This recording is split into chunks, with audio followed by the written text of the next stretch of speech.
The USA entered this World Cup match under pressure, but they weren't out of it. Belgium controlled possession, yet the Americans were still competing. They were organized enough to stay alive and disciplined enough to keep the match balanced. Everything depended on maintaining stability, especially from the goalkeeper. And in matches like this, one moment can flip the entire story. Freese didn't need to be spectacular. He just needed to be steady. Up to this point, his decisions weren't perfect, but they weren't catastrophic either. The USA was holding on. But when a goalkeeper's confidence wavers, it doesn't fade gradually. It breaks all at once. The team needed calm, and instead, they were about to face chaos. Throughout the first half, Freese's positioning showed hesitation. He drifted too high, then too deep. His angles weren't sharp. These details matter for a goalkeeper. Small inconsistencies become vulnerabilities, and vulnerabilities become moments opponents can exploit. Belgium eventually found one, and it came from a play that should have been simple. Belgium launched a long ball that wasn't special or threatening. It wasn't a shot or a breakaway. It was routine, the kind of ball keepers deal with constantly. But routine plays punish hesitation more than anything else. When a goalkeeper's positioning is off, even basic situations become dangerous. Freese reacted aggressively and sprinted off his line, trying to cut off the play early. It was bold, but once a goalkeeper leaves the box, the margin for error disappears.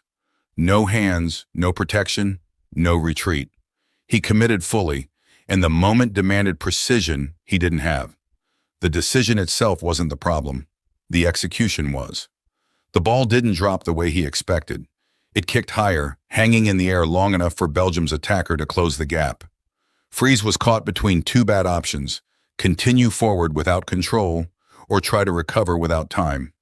Neither choice worked. The bounce turned a manageable situation into a crisis. He swung at the ball and missed. His timing was off, his angle didn't match the bounce, and his body shape made the clearance unstable before he even attempted it. In that instant, the USA lost control of the match.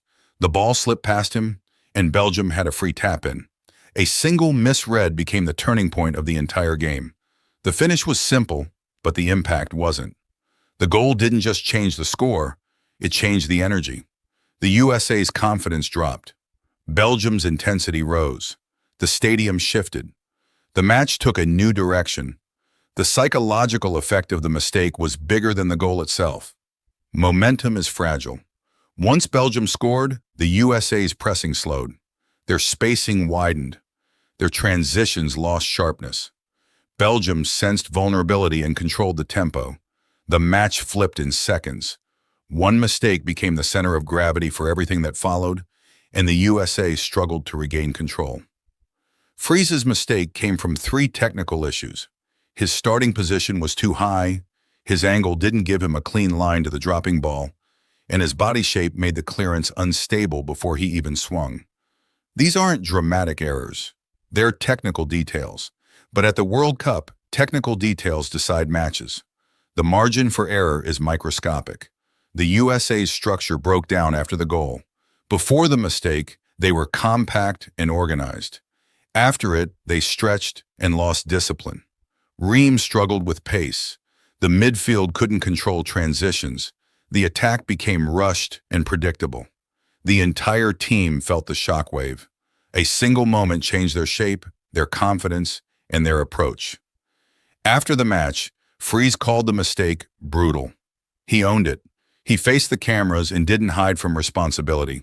It was honest and mature, but accountability doesn't undo impact. The match had already shifted. The USA couldn't recover from the emotional and tactical damage the moment caused. The USA had broader problems: defensive misreads, midfield turnovers, and slow transitions. Freese wasn't the only factor, but his mistake turned a difficult match into one they couldn't recover from. It changed the emotional and tactical direction instantly. Belgium played with confidence, while the USA played with urgency and frustration. The USA went from competing to chasing. And once a team starts chasing at the World Cup, the climb becomes steep. Belgium pushed forward with control. The USA struggled to respond. The match's tone changed in a single moment, and the Americans never regained the rhythm they had before the error. One misread, one bounce, one moment that reshaped the entire game. It will be replayed, analyzed, and remembered, not because it defines Freese as a player, but because it shows how thin the margins are at the highest level. A single decision can alter everything, and in this match, it did.